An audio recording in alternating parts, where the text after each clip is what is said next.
I still remember that afternoon vividly. I was just a kid, probably 8 or 9, and the world outside was calling. My friends and I were lost in some grand adventure, the kind where scraped knees and breathless laughter were badges of honor. Time, as it always does when you're having fun, simply vanished. Then, piercing through the shouts and the sunshine, came her voice, my mom's, sharp, insistent, and carrying that undeniable tone that meant trouble. Your name. Get in here now. My heart sank, a familiar dread bubbling up. I knew the lecture was coming, the one about not listening, about being irresponsible, about how worried she got. Still, I dragged my feet, trying to squeeze out every last second of freedom. When I finally walked in, tracking a faint line of dirt, she was already at the kitchen table, mid-meal, mid-sentence. The lecture began instantly, a rapid-fire series of accusations delivered between bites of food. My head bowed, eyes fixed on my sneakers, wishing I could disappear.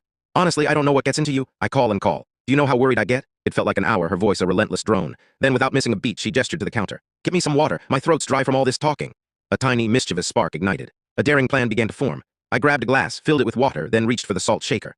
I watched the white grains fall, dissolving into a barely perceptible cloudiness. To be safe, I poured it into another glass, then topped it with a bit more fresh water, just to hide any lingering evidence. I walked back, an innocent smile plastered on my face, holding out the glass. She barely looked up, still mid-monologue, her hand reaching for the glass as she continued. And another thing, you need to start. She lifted the glass, took a sip, and then bam. Her eyes widened, her face twisted in pure disgust. The salty water exploded from her mouth in a spray, splattering across her plate, drenching her meal. The lecture, for the first time, stopped dead. The shock, the absolute outrage on her face was epic. And though the talking to afterward was even worse, a furious escalation, that single, glorious moment of salty retribution made every single word of it worth it.